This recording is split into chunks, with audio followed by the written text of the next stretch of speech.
Episode 8 अद्वैत और अमायरा शर्मा निवास में। थोड़ी देर बाद अमायरा की कार शर्मा निवास के सामने रुकी। वो एक 2 मंजिला मकान था, जिसे देखकर अमायरा की बहुत सी यादें ताजा हो गई और उन यादों से उसे नफरत सी हो रही थी।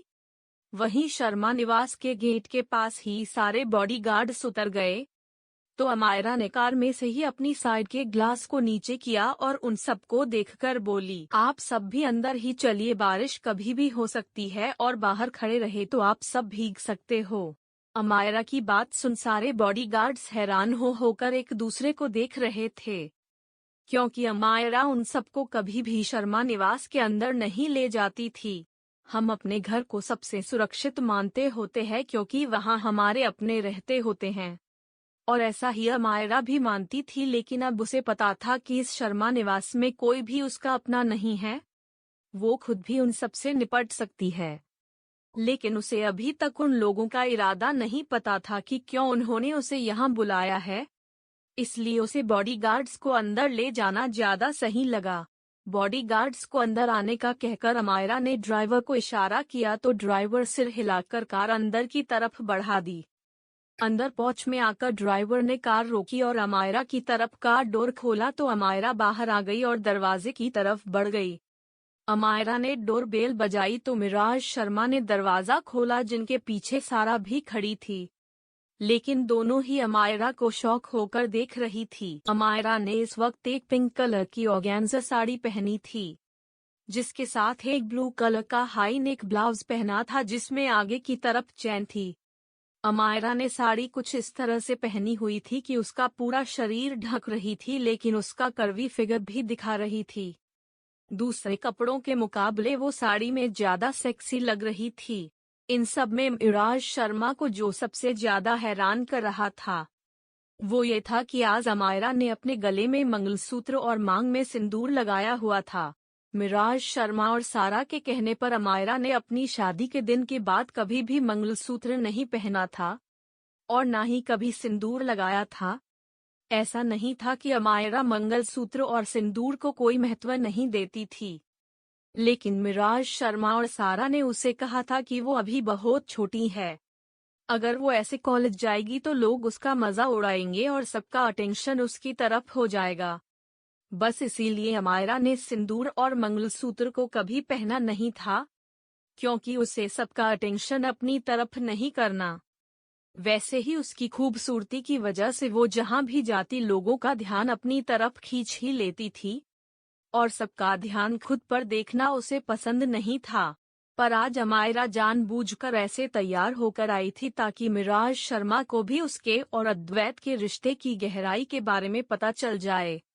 वैसे तो उसका और अद्वैत का रिश्ता भी उतना गहरा नहीं था और ना ही वो जानती थी कि अद्वैत के दिल में उसके लिए क्या है, लेकिन वो अद्वैत से समुंदर की गहराइयों से भी ज्यादा प्यार करती थी।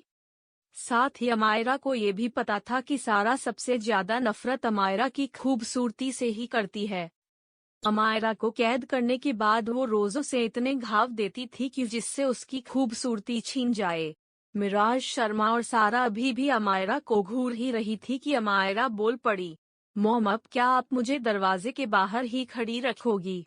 उसकी आवाज सुन मिराज शर्मा और सारा दोनों होश में आई और मिराज शर्मा जल्दी से बोली, नहीं नहीं बेटा, आओ ना अंदर। अमायरा अंदर आते हुए मिराज शर्मा को गले लगाती है, फिर सारा को गले लगाती है। अमायरा को अंदर से बहुत घिन हो रही थी उन्हें गले लगाते हुए, लेकिन अभी उसे ये नाटक करना ही था। सारा उसे गले लगाने के बाद बोलो, पता है अम्मू तुम आने वाली थी ना, इसलिए आज डैड भी ऑफिस नहीं गए। सारा की बात सुन अमायरा भी खुश होने का नाटक करते हुए बोली, क्या सच में? तब तक मिस्टर शर्मा भी मुस्कुराते हुए वहां आ गए और बोले, डॉट, और नहीं तो क्या, मेरी राजकुमारी आई है तो मैं ऑफिस में कैसे हो सकता हूँ? अमायरा मुस्कुराते हुए उनके गले लग गई। फिर वो मिस्टर एंड मिराज शर्मा और सारा के साथ लिविंग हॉल में सोफे पर बैठ गई। मिस्टर शर्मा के पास बैठकर अमायरा गिल्टी फील करने की एक्टिंग करते हुए बोली, आई एम सॉरी डैड, हमारी कंपनी को उस वक्त मेरी जरूरत थी लेकिन मैं आपकी मदद नहीं कर पाई। यकीन मानिए मैं आपकी हेल्प करना चाहती थी, लेकिन अभी अभी ही तो हमारा रिश्ता आगे बढ़ा है, तो हम भी चाहते थे कि मैं ज्यादा से ज्यादा वक्त उनके साथ ही बिताऊं। अमायरा ने अपना चेहरा झुका रहा था और वो ये सब जानबूझकर बोल रही थी, क्योंकि उसे पता था कि मिस्टर शर्मा बहुत ज्यादा चालाक है और उन्हें उस पर जरूर शक हो गया होगा, जो सही भी था। मिस्टर शर्मा को सच में अमायरा पर शक हो गया था जब उसने मदद करने से मना किया था, लेकिन अमायरा को ऐसे चेहरा झुकाए बोलता देख उनका शक दूर हो गया। मिस्टर शर्मा को लगा कि अमायरा अभी भी उनके काबू में है, जिससे वो जो चाहे उससे करवा सकते हैं, लेकिन उन्हें क्या पता था कि इस बार अमायरा उनके लिए बहुत बड़ा जाल बिछा रही है। वो अमायरा के सिर पर हाथ फेरते हुए बोला, कोई बात नहीं बेटा, मैं समझ सकता हूँ। तभी मिराज शर्मा जल्दी से बोली, हाँ वैसे भी सारा ने एक बहुत बड़ी डील हासिल करके हमारी कंपन बड़ी ई की मात्रा को बचा लिया है। मिराज शर्मा सारा की तारीफ करते हुए बोली। तो अमायरा भी अपनी खुशी दिखाते हुए खड़ी होकर सारा के गले लग गई और बोली, मुझे पता था कि दीदी मुझसे भी ज्यादा अच्छे तरीके से बिजनेस संभाल लेगी। दीदी बहुत ज्यादा टैलेंटेड है। अमायरा बोली तो बाकी सब मुस्कुरा दिए। वहीं मिराज शर्मा तो सारा की तारीफों के पुल बांधे जा रही थी, और इस बार तो मिस्टर शर्मा भी उनका साथ दे रहे थे। भले ही वो जानते थे कि सारा ने ये डील कैसे हासिल की है, लेकिन उनके लिए उनका फायदा ज्यादा मायने रखता था। उनकी बातें सुन सुनकर अमायरा के कान पके जा रहे थे, लेकिन फिर भी वो मुस्कुराते हुए सारी बातें सुन रही थी। पर जब उसे बर्दाश्त नहीं हुआ तो वो बोली, मॉम डैड अब लंच कर ले, मुझे बहुत भूख लगी है। अमायरा की बात पर उन्होंने हाँ में सिर हिला दिया। वो सभी लंच करने के लिए बैठ गए। लंच करते हुए सारा ने मिराज शर्मा की तरफ इशारा किया तो मिराज शर्मा बोली, अम्मू मैंने तुम्हें मना किया था ना ये सिंदूर और मंगलसूत्र के लिए, फिर तुमने क्यों पहना? ऊपर से साड़ी, मतलब जमाना इतना मॉडर्न है, तुम्हें साड़ी पहनने की क्या जरूरत है? क्या अद्वैत ने तुम्हें फोर्स किया है?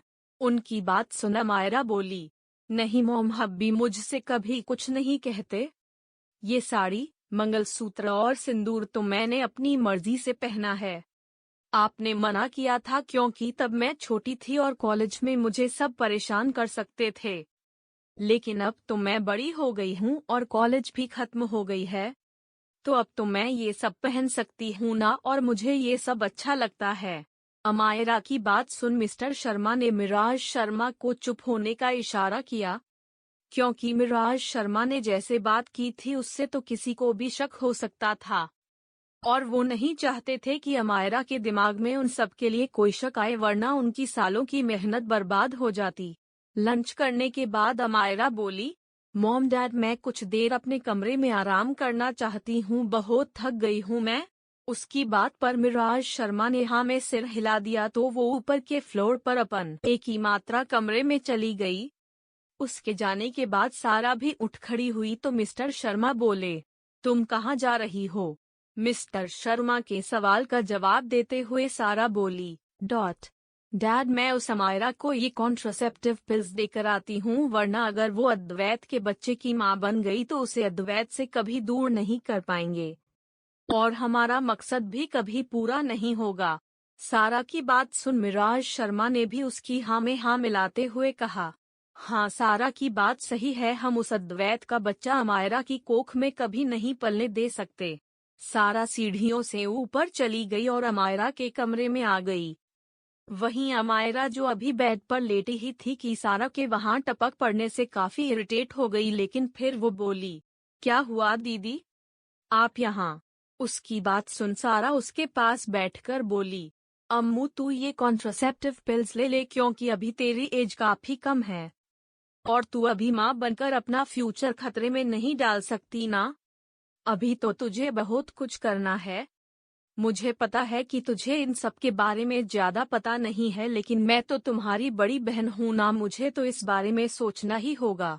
सारा की बात सुना मायरा ने गुस्से से अपनी मुट्ठियां भींच ली, लेकिन फिर खुद को शांत करते हुए उसने वो पिल्स का पैकेट ले लिया और बोली, सच में दीदी आप ना होती तो पता नहीं क्या होता। अमायरा की बात सुन सारा ने इविल स्माइल की और वहां से चली गई। सारा के जाने के बाद अमायरा ने वो पैकेट सीधा साइड में फेंक दिया और बेड पर लेट गई। क्योंकि पूरी रात अद्वैत ने उसे सोने नहीं दिया था, इसलिए वो बहुत ज्यादा थकान महसूस कर रही थी। दूसरी तरफ एआर कॉरपोरेशन में आज हर कोई उस डेविल के गुस्से का सामना कर रहा था। अब तक अद्वैत ना जाने कितने एम्प्लॉयज को फायर कर चुका था। इस वक्त वो मीटिंग रूम में था।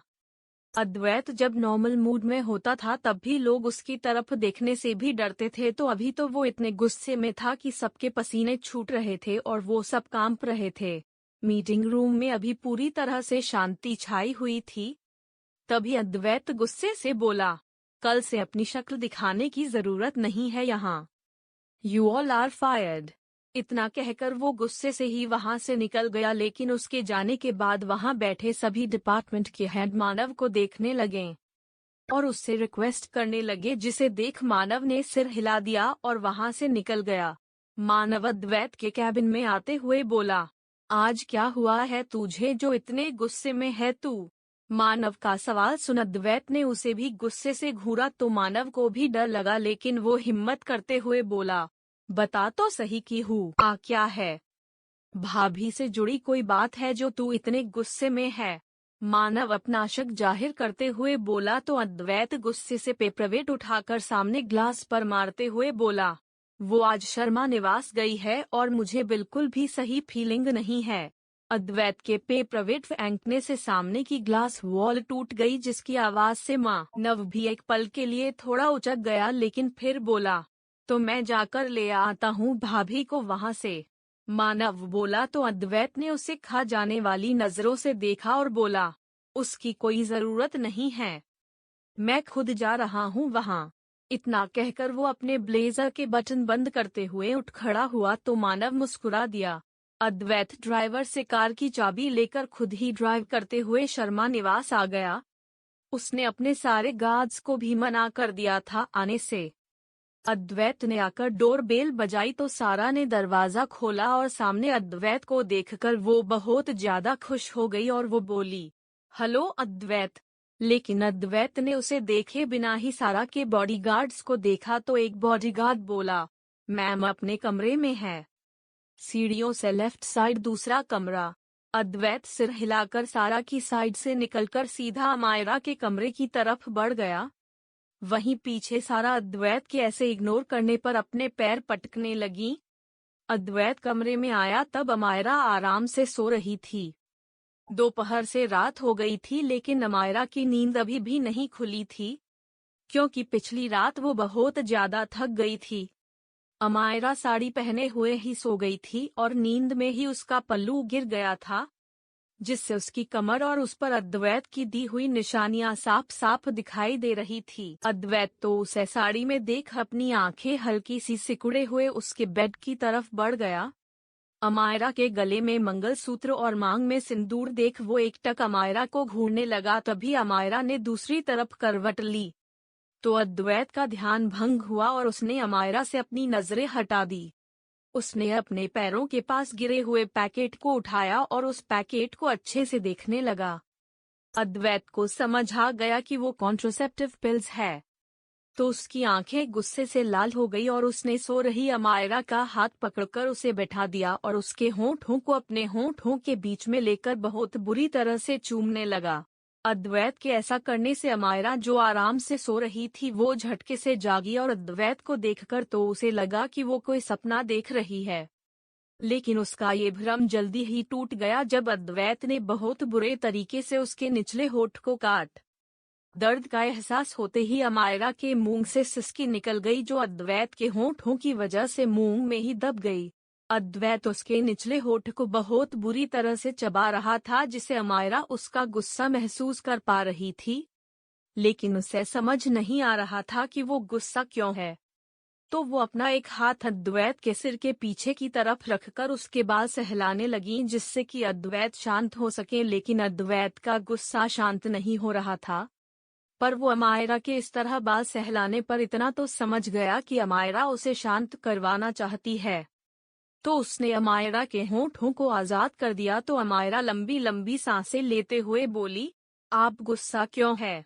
उसका सवाल सुन अद्वैत ने गुस्से से ही उसके सामने कॉन्ट्रासेप्टिव पिल्स का पैकेट कर दिया तो अमायरा ने उस पैकेट को देखा, फिर अद्वैत को, और जल्दी से बोली, ये मैं नहीं लाई थी। सारा दीदी ने एक ही मात्रा दिया था लेकिन मैंने ये फेंक दी। अमायरा डर रही थी कि अद्वैत उससे नाराज हो जाएगा और वो उसे नाराज नहीं करना चाहती थी।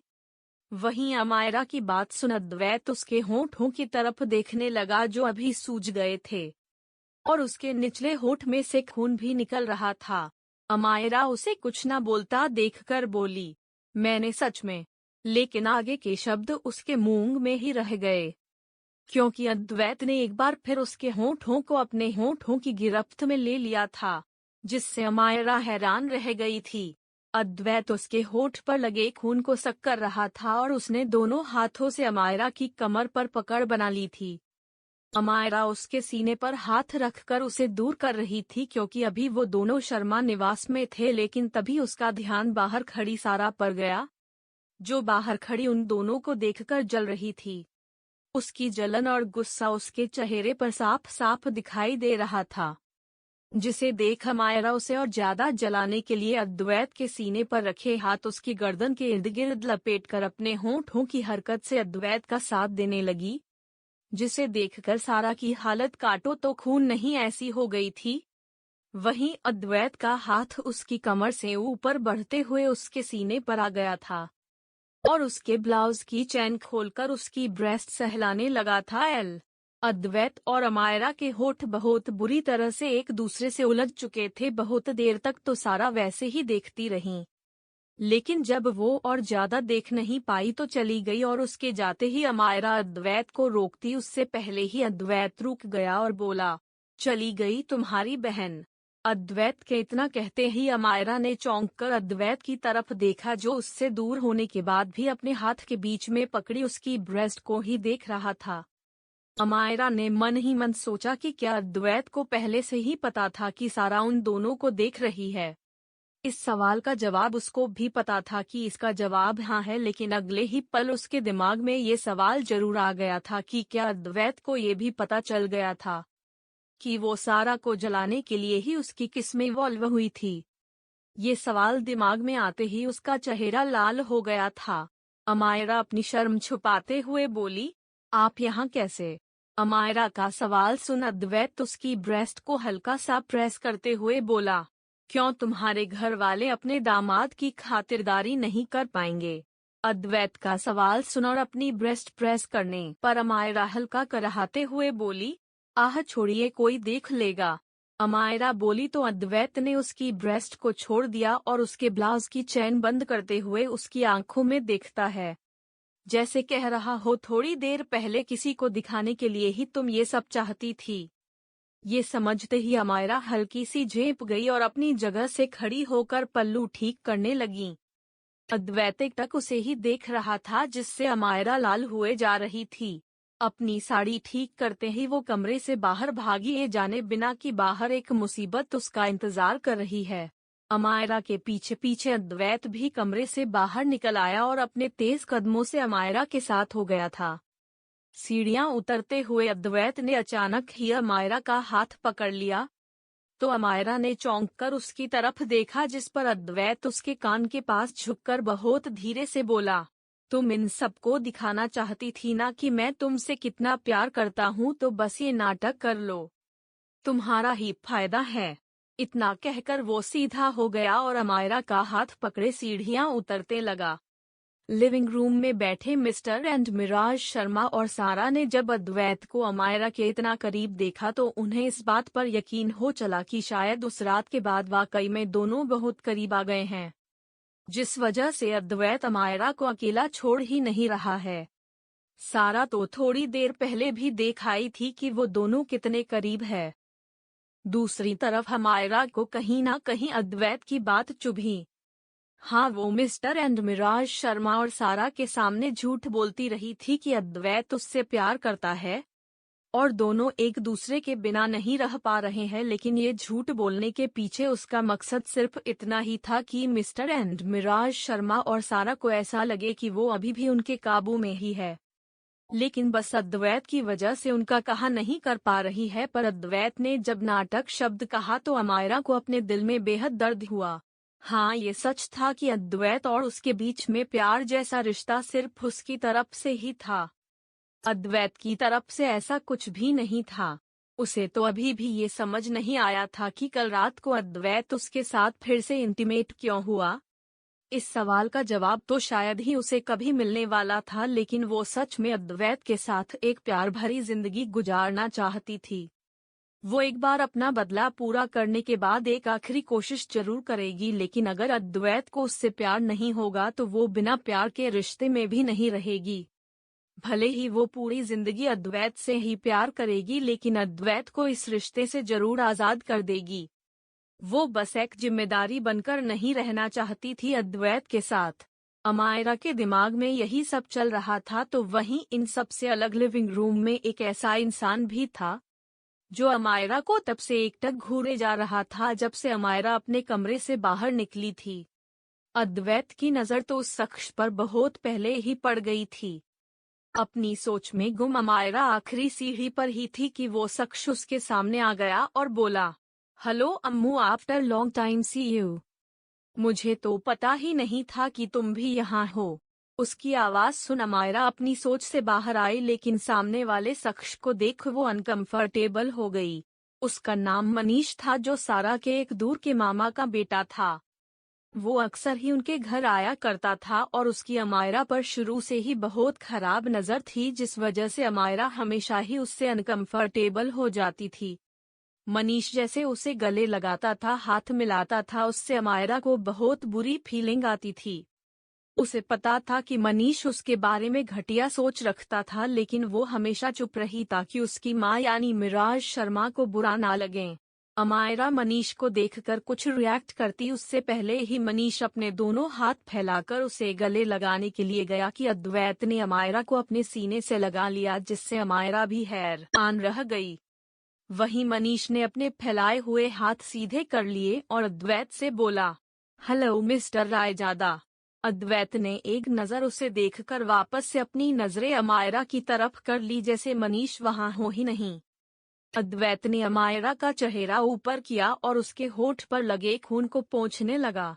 दरअसल अमायरा अपनी साड़ी ठीक करके बाहर तो आ गई थी, लेकिन अद्वैत के उसके होठ को बाइट करने की वजह से अभी भी खून रिस रहा था, जिस पर अमायरा का ध्यान ही नहीं था। अद्वैत को अपने होठ पर लगे खून को साफ करते देख अमायरा शर्मा गई, लेकिन उन दोनों को ऐसे क्लोज देखकर सारा और मनीष दोनों के तन मन में आग लग गई। सारा उन दोनों को ऐसे देख नहीं पा रही थी, तो वो मनीष के पास आकर बोली, अद्वैत जी, ये मेरे और अम्मू के दूर के मामा का बेटा है मनीष। ये यहाँ सरप्राइज देने आया था, लेकिन अम्मू देखकर खुद ही सरप्राइज हो गया। उसकी आवाज सुनकर भी अद्वैत ना ही उस पर एक नजर डाली और ना ही मनीष पर। अद्वैत का पूरा ध्यान अमायरा के होठों पर था। उसका अंगूठा जो पहले अमायरा के होठ पर लगा खून साफ कर रहा था, वो अब उसके निचले होठ को सहलाने लगा था। अद्वैत जितना उसके होठों को देखता उतना ही उसे अपना गला सूखता हुआ महसूस हो रहा था।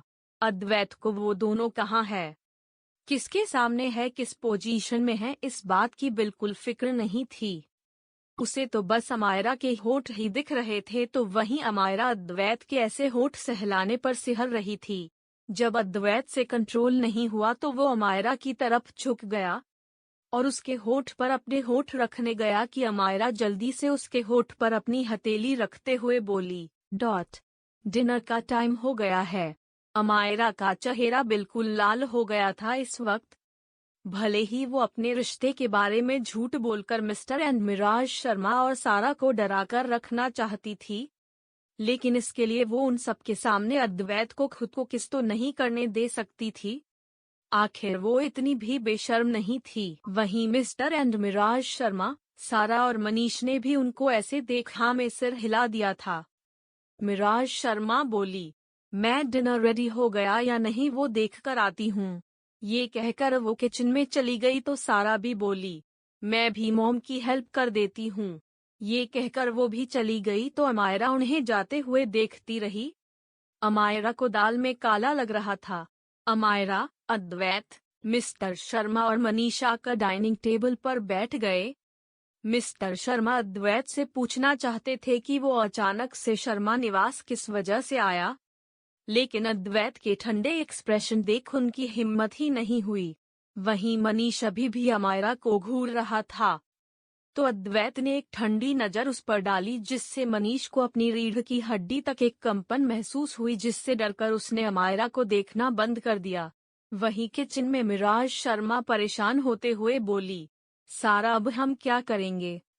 हमने तो अमायरा को वो नशीली दवाई खिलाकर उसे मनीष को सौंपने का प्लान बनाया था, लेकिन अब तो अद्वैत भी यहीं पर है और अगर उसे पता चल गया तो वो हमें कहीं का नहीं छोड़ेगा।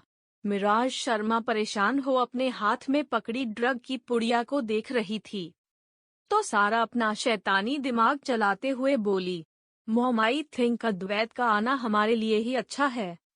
ये दवाई हम अद्वैत और अमायरा दोनों के खाने में मिला देते हैं, फिर डिनर के बाद मैं थोड़ी देर अमायरा को गार्डन में लेकर जाऊंगी और जब उस पर पूरी तरह से नशा चढ़ जाएगा तो उसे मनीष को सौंप दूंगी। तब तक यहाँ अपने कमरे में अद्वैत पर भी नशा चढ़ जाएगा तो मैं उसके साथ रात बिताऊंगी। सारा की बात सुन मिराज शर्मा डरते हुए बोली, पर ऐसा करना सही होगा क्या? सारा, तुम भी जानती हो कि आज तक जितनी लड़कियां अद्वैत के आसपास मंडराई है, उन्हें अद्वैत ने बहुत बेरहमी से मार डाला है। फिर तुम तो उसके साथ रात बिताओगी तो क्या वो तुम्हें छोड़ देगा?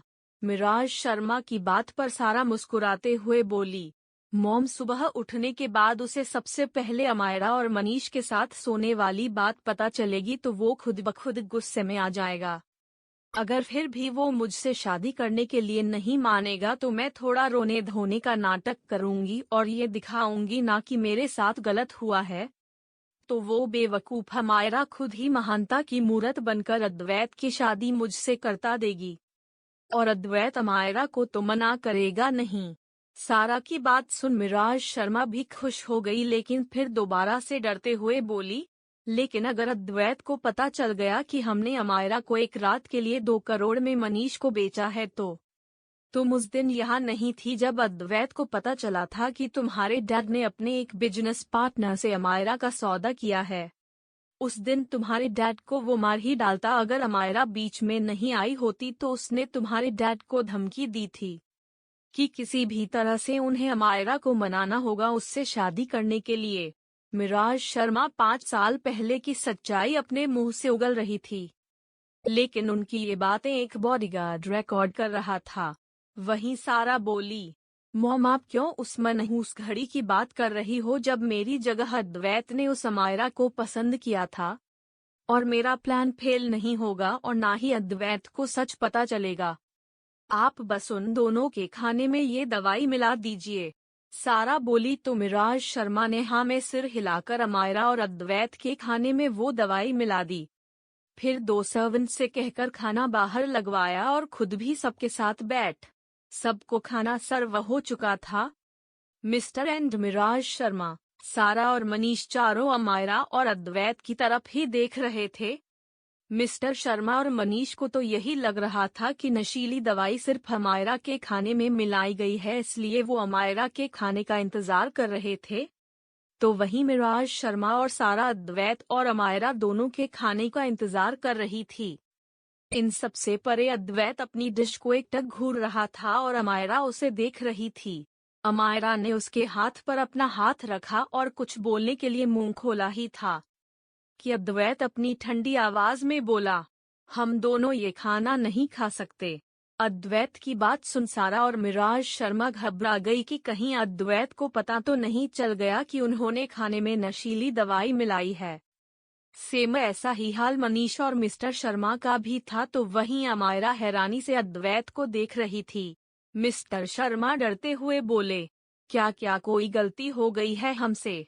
मिस्टर शर्मा की बात सुन अद्वैत अमायरा का हाथ पकड़कर खड़ा हो जाता है और फिर बोला, आपसे कोई गलती नहीं है।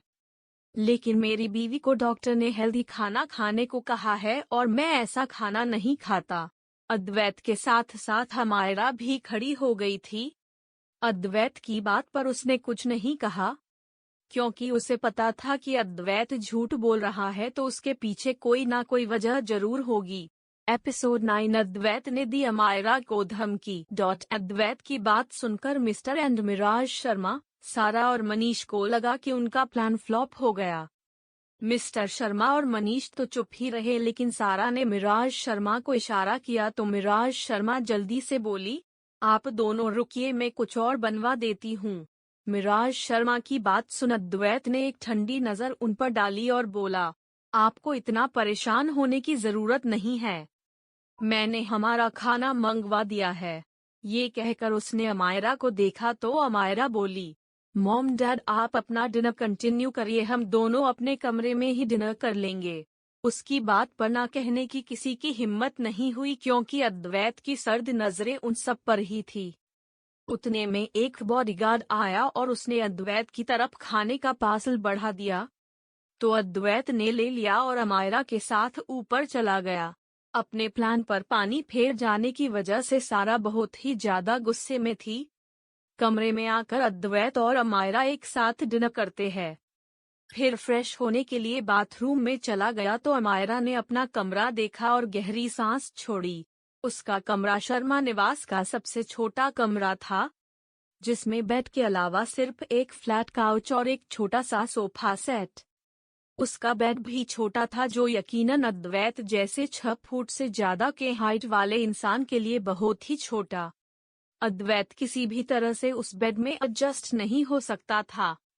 ये सब सोचकर अमायरा ने अपना दिमाग चलाते हुए फ्लैट काउच को बेड से जोड़ दिया, जिससे अद्वैत आराम से लेट सके। फिर कुछ सोचकर अलमारी से एक ब्लैंकेट निकालकर सोफे पर रख दिया। अद्वैत जब बाथरूम से बाहर आया तो अमायरा को देखता है, जो बेड पर नई बेडशीट बिछा रही थी। अद्वैत जाकर उसके पीछे खड़ा हो गया। अमायरा बेडशीट बिछाकर जैसे ही पीछे मुड़ी अद्वैत से टकरा गई और उसके दोनों हाथ अद्वैत के सीने पर आ गए। इस वक्त वो ऊपर से शर्टलेस था, जिससे अमायरा ने सिहरते हुए अपने हाथ हटा दिए और इधर उधर देखते हुए बोली, आप बेड पर सो। 0.5s में सोफे पर। वो आगे बोल ही रही थी कि अद्वैत ने बेड पर लेटते हुए अमायरा को अपने ऊपर खींच लिया था। अमायरा उसके ऊपर से उठने को हुई ही थी कि अद्वैत अपने दोनों हाथ उसकी कमर पर लपेटकर बोला, चुपचाप से सो जाओ, वरना फिर मैं पूरी रात सोने नहीं दूंगा। इतना कहकर उसने आंखें बंद कर ली। वहीं उसकी बात सुन अमायरा का चेहरा लाल हो गया। उसने भी आंखें बंद करके सोने की कोशिश की, लेकिन उसका सिर अद्वैत के खुले सीने पर था, जिससे उसे बहुत अजीब लग रहा था। अभी मुश्किल से 5 मिनट ही हुई थी कि बाजू के कमरे से कुछ आवाजें आने लगी, जिसे सुन अमायरा का लाल चेहरा और भी लाल हो गया। बाजू के कमरे में सारा अपने कमरे में लेटी ही थी कि मनीष उसके कमरे में घुस आया और बिना कुछ कहे सारा के कपड़े फाड़कर निकालने लगा, जिससे सारा चौंक कर उसे रोकते हुए बोली, ये क्या कर रहे हो तुम?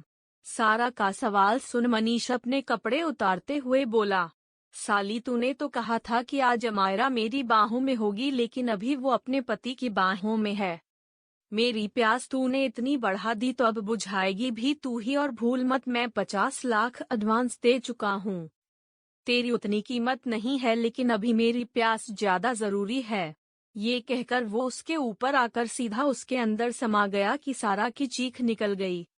मनीष उसके साथ इंटीमेट होने लगा, जिससे पहले तो सारा उसे रोकने लगी, लेकिन फिर वो खुद भी एंजॉय करने लगी और मौन करते हुए मनीष का जोश बढ़ाने लगी। लेकिन वो ये भूल गई कि शर्मा निवास के सारे कमरे बिना साउंड प्रूफ वाले हैं और उसकी आवाजें बाजू में अमायरा और अद्वैत को भी सुनाई दे रही थी।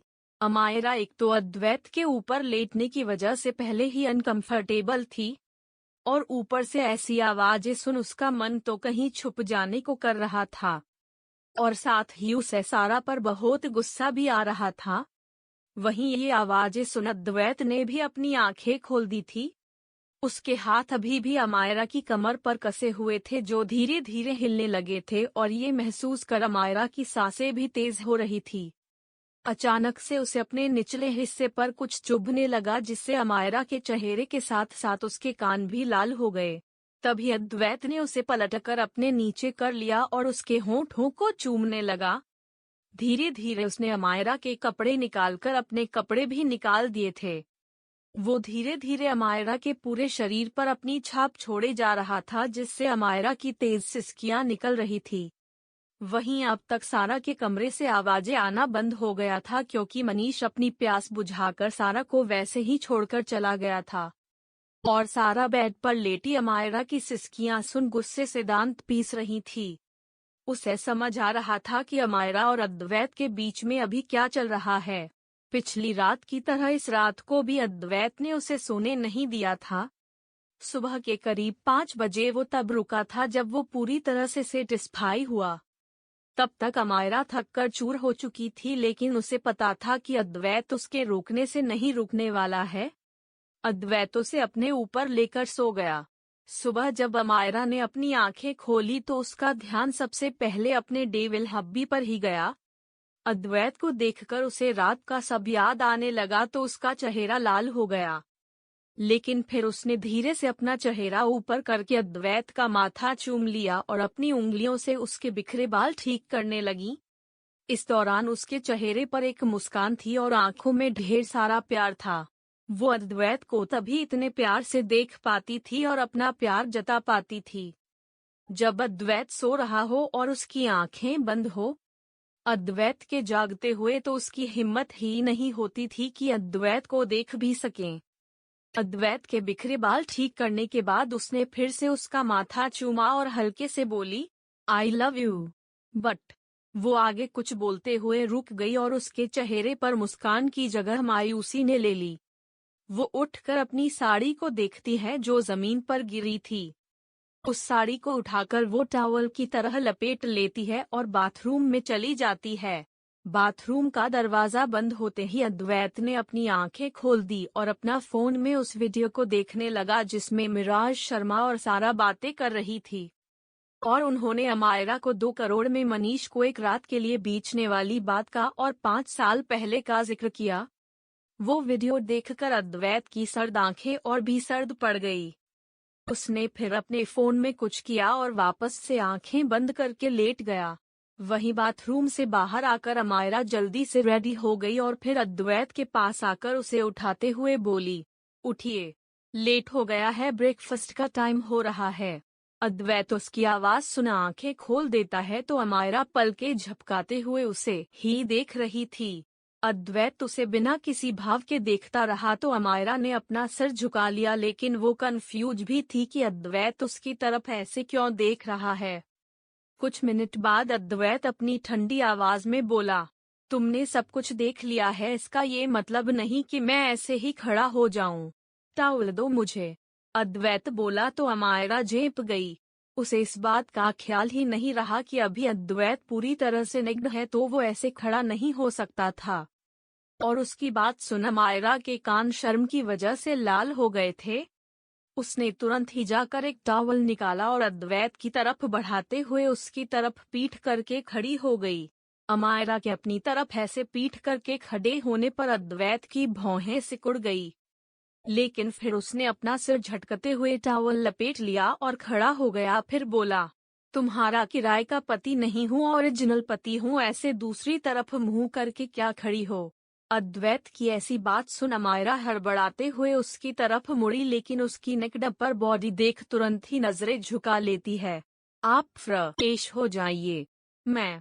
उसकी बात पूरी होती उससे पहले ही अद्वैत बोल पड़ा, तब तक तुम कहीं नहीं जाओगी। ये बोलकर वो बाथरूम की तरफ बढ़ गया तो अमायरा ने एक गहरी सांस छोड़ी। तभी उसके कमरे का दरवाजा नॉक हुआ तो उसने दरवाजा सामने खड़ा बॉडीगार्ड अमायरा को देखते ही नजरें झुकाकर बोला, मैम ये सर के कपड़े उन्होंने मंगवाए था। ये कहकर उसने अद्वैत के कपड़ों का पैकेट नीचे रख दिया और वहां से चला गया तो अमायरा ने ना में सिर हिलाते हुए वो पैकेट उठाया और अंदर आ गई। उस पैकेट को देखते हुए वो कुछ सोच रही। उसे कभी समझ नहीं आता था कि सारे बॉडीगार्ड्स उसके साथ इतने अजीब तरह से बर्ताव क्यों करते थे। जैसे अगर उन्होंने एक भी शब्द गलत बोला तो वो उनकी जिंदगी की आखिरी गलती बन जाएगी। आज तक किसी भी बॉडीगार्ड ने उसे नजरें उठाकर नहीं देखा था, इनफैक्ट उससे बात करते हुए भी वो बहुत डर जाते थे। अभी भी वो बॉडीगार्ड ये पैकेट उसके हाथ में दे सकता था, लेकिन वो नीचे रखकर चला गया। अमायरा यही सब सोच रही थी कि तब तक अद्वैत बाथरूम से बाहर आ गया था और वो पैकेट लेकर वापस से बाथरूम में भी चला गया था। अद्वैत रेडी होकर बाहर आया और बोला, चले। उसके एक शब्द से जैसे अमायरा होश में आई और हड़बड़ाकर खड़ी हो गई। वो दोनों साथ में नीचे आ गए। बाकी सब तो जैसे उनका ही वेट कर रहे थे। वहीं बाजू के कमरे में से जब सारा ने उन दोनों को जाते हुए देखा तो वो अपने कमरे से निकलकर अमायरा के कमरे में चली गई। सारा सीधे बेड के पास आ गई तो उसने जलन से अपने ही नाखून से अपने हाथ नोचने शुरू कर दिए।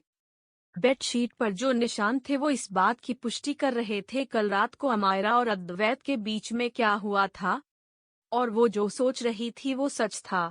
पूरी रात सारा अमायरा की सिसकियां सुन सो नहीं पाई थी। उसके हिसाब से अमायरा की जगह उसे होना चाहिए था अद्वैत के साथ। उसका चेहरा जलन से काला पड़ गया था। तभी मिराज शर्मा ने आवाज लगाई तो वो अपने आप को कंट्रोल करके नीचे आ गई। ब्रेकफास्ट के बाद अद्वैत और अमायरा दोनों वहां से निकल गए। अद्वैत इस वक्त ड्राइविंग सीट पर बैठा कार चला रहा था तो अमायरा उसके पास वाली पैसेंजर सीट पर बैठी थी। अमायरा अपनी सोच में गुम थी कि उसके कान में अद्वैत की सर्द आवाज आई, तुम्हें उन सब की सच्चाई कब पता चली? अद्वैत का सवाल सुन अमायरा के चेहरे का रंग उड़ गया। उसे समझ ही नहीं आया कि वो उसके सवाल का क्या जवाब दे, क्योंकि वो ये तो कह नहीं सकती थी। उसका पुनर्जन्म हुआ है और उन सब की सच्चाई उसे पिछले जन्म में पता चली है। अमायरा हकलाते हुए बोली, क्या क्या मतलब? अमायरा के ऐसा बोलने पर अद्वैत ने अपनी एक भौंद चढ़ाकर उसकी तरफ देखा और बोला, तुम्हें मैं बेवकूफ नजर आता हूँ? उसके ऐसा कहने पर अमायरा ने सक पकाते हुए अपनी नजरें दूसरी तरफ करी तो अद्वैत ने एक जोरदार ब्रेक के साथ कार रोक दी, जिससे अमायरा ने डर के मारे अपनी सीट बेल्ट कसकर पकड़ ली। कार रोकते ही अद्वैत ने अपने एक हाथ के अंगूठे और पहली उंगली से अमायरा का जबड़ा कसकर पकड़ते हुए उसका चेहरा अपनी तरफ किया और अमायरा को देखा, जिसने कसकर आंखें भींची हुई थी और माथे पर कुछ दर्द की रेखाएं भी उभर आई थी। अद्वैत इस बार गुस्से से बोला, मुझे पसंद नहीं है कि कोई मेरे सवालों को इग्नोर करे और ना ही मैं अपना सवाल दोहराना पसंद करता हूँ।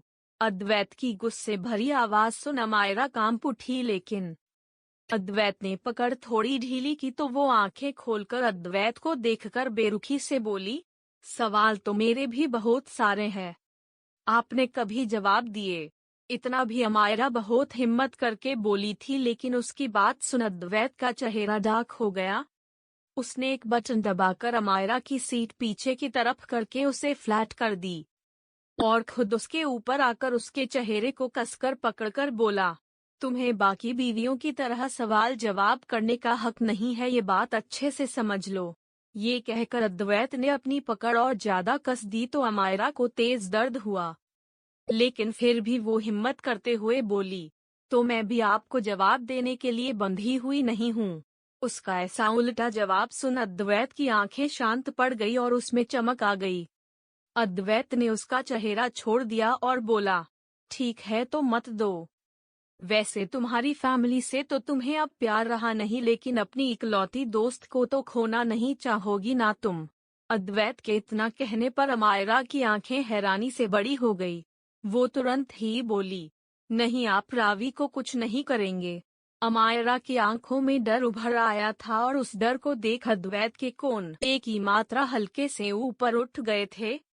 और फिर वो बोला, अद्वैत राय ज्यादा कुछ भी कर सकता है बीवी, या तो मेरे सवाल का जवाब दो या आधे घंटे बाद अपनी दोस्त की स्वर्गवासी होने की खबर सुनो। अद्वैत की बात सुन अमायरा जल्दी से बोली, नहीं नहीं, आप रावी को कुछ मत करना, मैं आपको बताती हूँ। अमायरा बोली तो अद्वैत उसके ऊपर से हटकर अपनी सीट पर वापस बैठ गया तो अमायरा भी बैठ गई। अद्वैत अपनी ठंडी आवाज में बोला, बताओ, अमायरा डरकर अपनी आंखें बंद करके बोली, रावी ने ही मुझे उस दिन बताया था कि मेरी फैमिली अच्छी नहीं है। वो लोग मुझे बस मोहरे की तरह इस्तेमाल कर रहे हैं। फिर जब उसी रात को आप मेरे कमरे में आए तब मैंने आपके पीछे सारा दीदी को भी देखा था, इसलिए सब समझ आ गया। ये कहकर उसने अपनी आंखें खोली तो अद्वैत उसे ही देख रहा था। अद्वैत की आंखें अब नॉर्मल हो गई थी। उनमें पहले जैसा गुस्सा या तबाही के पहले जैसी शांति नहीं थी, जिसे देखकर उसने गहरी सांस छोड़ी। लेकिन तभी अद्वैत बोला, तुम सच कह रही हो? अद्वैत के ऐसा पूछने पर अमायरा जल्दी जल्दी हाँ में सिर हिलाने लगी तो अद्वैत फिर से बोला, बाहर निकलो। उसके इतना कहते ही अमायरा एक सेकंड भी गवाए बिना तुरंत ही कार से बाहर निकल गई। तो सामने उसकी कार और ड्राइवर दोनों खड़े थे। वो जाकर अपनी कार में बैठ गई। अद्वैत ने अपनी कार स्टार्ट करके अपने ऑफिस की तरफ बढ़ा दी तो अमायरा की कार भी एआर मेंशन की तरफ बढ़ गई। अमायरा बैक सीट पर अपना सिर पीछे लगाए आंखें बंद किए बैठी थी, या शायद रो रही थी, क्योंकि उसकी बंद पलकों से आंसू फिसलकर उसके गालों पर बह रहे थे। तभी अचानक से उसके सामने एक लड़की का चेहरा आ गया तो वो तुरंत ही अपनी आंखें खोलकर खुद से बोली, शीट, मुझे रावी से बात करनी पड़ेगी। ये कहकर उसने जल्दी से अपना फोन लिया और एक नंबर डायल करके फोन को अपने कान से लगा। उधर फोन की रिंग जा रही थी और इधर अमायरा की नर्वसनेस बढ़ रही थी। कई रिंग जाने के बाद दूसरी तरफ से कॉल पिक हुआ और एक लड़की बहुत ही गुस्से भरी आवाज में बोली, मिराज, अमायरा रायजादा, शायद तुम भूल गई हो कि तुमने हमारी दोस्ती खत्म कर दी थी। तो तुम्हें नहीं लगता कि अब तुम्हें कॉल नहीं करना चाहिए मुझे? उसकी गुस्से भरी आवाज सुनकर भी अमायरा के चेहरे पर मुस्कान आ गई और उसके आंसू जो उसने बड़ी मुश्किल से रोके थे, वो एक बार फिर से उसके गालों पर फिसल आए। वो अपने आंसू पोंछते हुए बोली, रावी प्लीज, मैं तुझे सब बताऊंगी, बस एक बार मिल लें।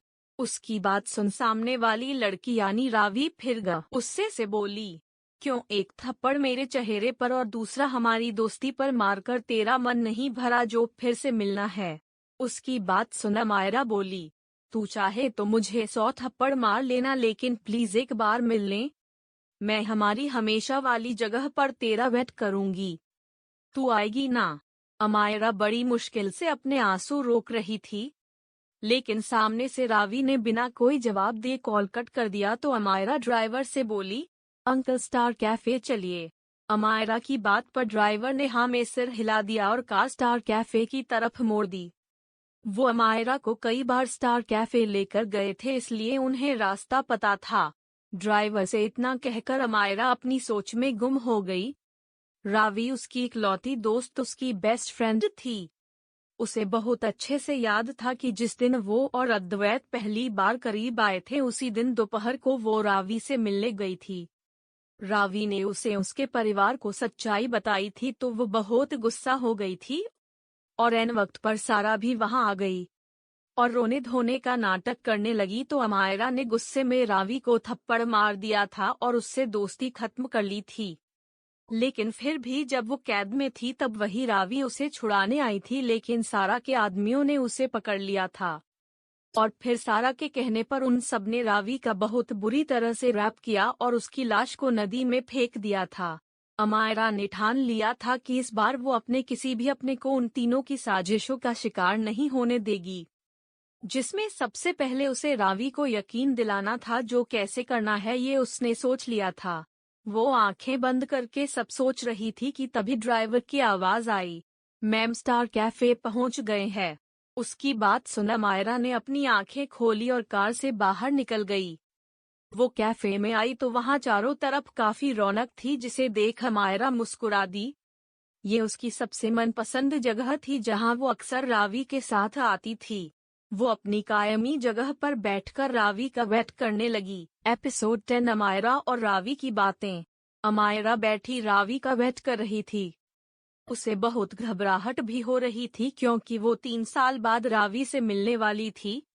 हालांकि इस जन्म में वो बस 4 दिन बाद मिल रही थी, लेकिन फिर भी उसे बहुत पछतावा हो रहा था कि क्यों उसने रावी पर भरोसा नहीं किया। लगभग आधे घंटे बाद कैफे के दरवाजे से रावी अंदर आई, जिसे देख अमायरा जल्दी से खड़ी हो गई।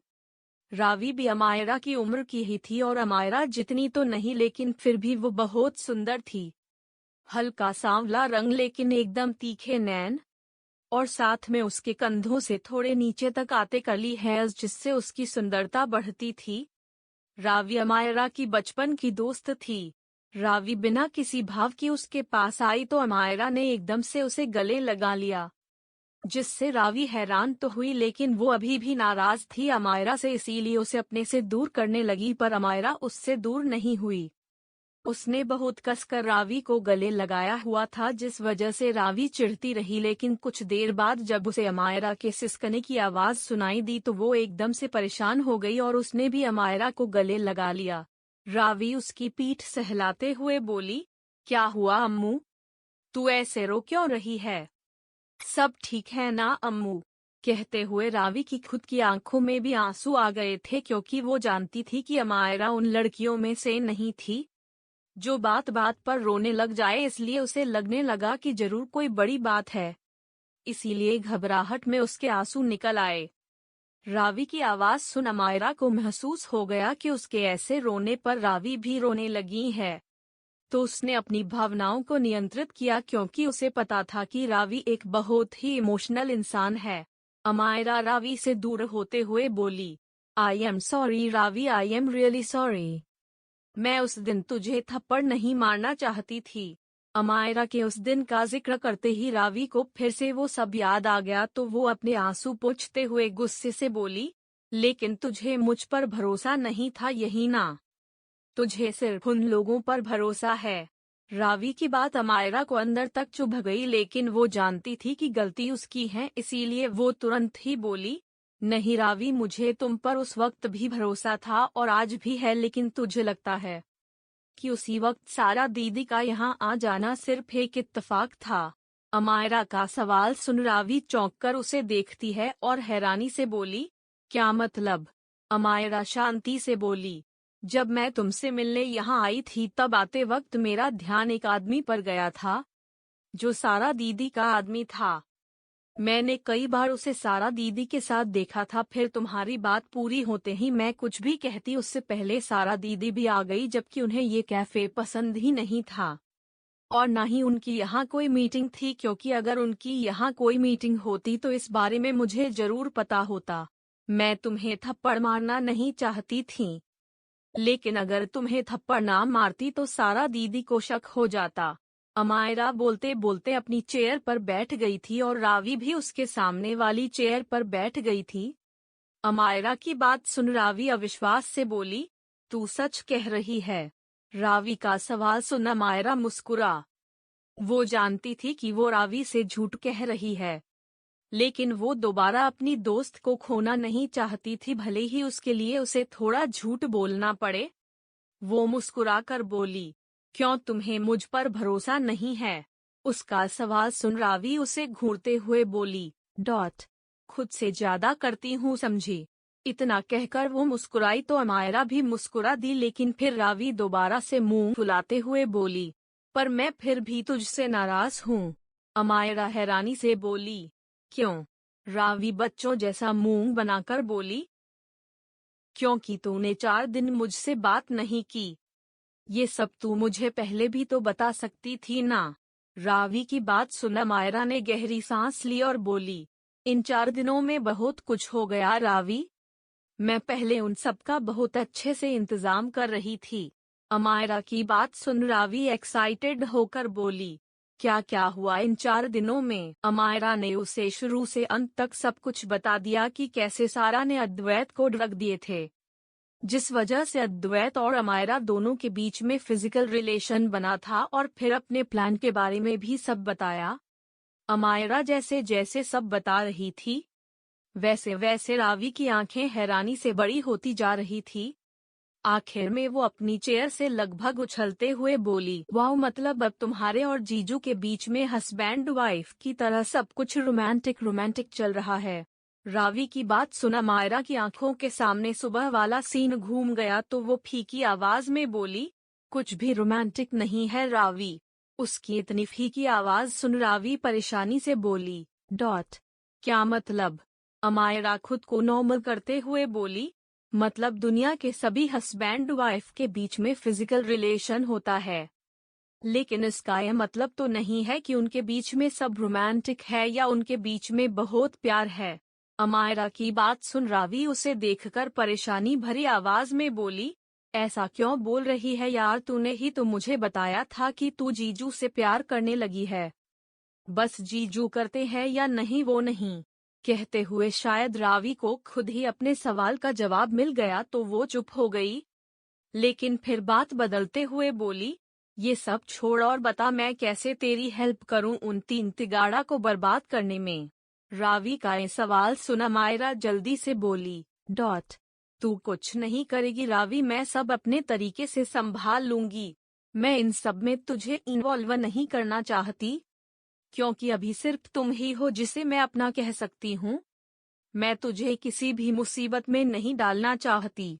इस वक्त रावी अमायरा के चेहरे पर डर देख पा रही थी, तो वो उसके हाथ पर अपना हाथ रखकर बोली, अम्मू तू है तो मुझे वो तीन तिगाड़ा क्या ही कर सकता है, फिर तू क्यों इतना डर रही है? रावी की बात सुनकर भी अमायरा के चेहरे पर वही डर कायम था। वो बोली, उनसे तो मैं तुझे बचा भी सकती हूँ लेकिन हब्बी से नहीं बचा पाऊंगी। उसकी बात सुन रावी ने उसे हैरानी से देखा और बोली, जीजू जीजू से मुझे क्या खतरा ही सकता है? रावी बोली तो अमायरा ने सुबह की सारी बात बता दी। फिर बोली, पता है रावी, आज तक वो मुझे सिर्फ अच्छे लगे हैं, लेकिन आज पहली बार मुझे पता लगा है कि उन्हें डेविल क्यों कहा जाता है। उस वक्त उनकी आंखें देखकर मुझे कितना डर लग रहा था ये मैं शब्दों में बता ही नहीं पाऊंगी। इनफैक्ट वो याद करके अभी भी मेरे रोंगटे खड़े हो रहे हैं। अमायरा की बात सुन रावी बिना कुछ बोले उसे देखने लगी। फिर वो दूसरी बात करते हुए बोली, वैसे जब जीजू उन लोगों को बर्बाद कर ही रहे थे तो तुमने उन्हें रोका ही क्यों? तेरा बदला भी पूरा हो जाता और तुझे ज्यादा तकलीफ भी नहीं होती, क्योंकि मैं जानती हूँ कि तू उनसे कितना प्यार करती थी और उनकी सच्चाई जानकर तुझे कितनी तकलीफ हो रही होगी। मैं तो कहती हूँ अम्मू तू जीजू को उन्हें बर्बाद करने दे। रावी की बात सुन अमायरा की आंखें गुस्से से भर गई और वो बोली, नहीं रावी, मेरा बदला मैं खुद ही लूंगी। मुझे इस बात से फर्क नहीं पड़ता कि उन्होंने इतने साल तक मेरा इस्तेमाल किया, लेकिन मुझे नफरत इसलिए हो रही है कि उन्होंने धोखा दिया मुझे। उन्होंने प्यार का नाटक किया मेरे साथ। वो मेरी फैमिली थी रावी, अगर वो बिना नाटक किए मुझे टॉर्चर करते और अपने मतलब पूरे करवाते ना तो मुझे इतनी नफरत नहीं होती उनसे। मुझे अगर किसी चीज से सबसे ज्यादा नफरत है तो वो धोखा है। मैं कभी भी उन लोगों को माफ नहीं कर सकती जिन्होंने मुझे धोखा दिया हो। अमायरा ये बात इतने गुस्से से बोल रही थी कि रावी ने बहुत मुश्किल से अपना सलाइवा गटका। रावी बोली, ठीक है, तू अपना बदला खुद ही लेना, लेकिन मुझे ऐसे डरा तो मत।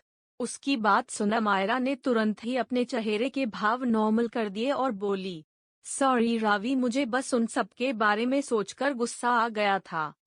मैं बस जल्द से जल्द अपना बदला पूरा करूंगी। फिर कहते हुए वो रुक गई तो रावी उसे शकी नजरों से देखते हुए बोली, फिर क्या? रावी का सवाल सुना मायरा ने एक गहरी सांस छोड़ी और बोली, फिर मैं चली जाऊंगी इस जगह को छोड़कर, वो भी हमेशा के लिए। अमायरा की बात सुन रावी हैरानी से बोली, व्हाट? तू चली जाएगी मुझे जीजू को छोड़कर? अमायरा बोली, तुझसे तो हमेशा कांटेक्ट में रहूंगी पर इस जगह रह नहीं पाऊंगी। यहाँ कुछ भी तो नहीं बचा मेरे लिए। रही बात हब्बी की, तो मैं जब उनकी लाइफ में आई थी तब भी उन्हें कोई फर्क नहीं पड़ा था। अभी उनकी लाइफ में हूँ, इससे भी उन्हें कोई फर्क नहीं पड़ता है। तो चली जाऊंगी तो भी उनकी लाइफ में कोई फर्क नहीं पड़ेगा। कहते हुए अमायरा उदास हो गई थी, शायद अद्वैत को छोड़कर जाने के ख्याल से। उसकी बात सुन रावी भी काफी उदास हो गई थी, जिसे देख अमायरा हंसने की कोशिश करते हुए बोली, अभी छोड़कर नहीं जा रही हूँ तुम्हें जो ऐसे मुंह लटका लिया। अभी तो बहुत टाइम है, चलो मुस्कुरा दो। अमायरा की बात सुन रावी भी मुस्कुरा दी। फिर दोनों वहां पर कॉफी पीते हुए बातें करती है। कुछ देर बातें करके अमायरा और रावी वहां से निकल गई।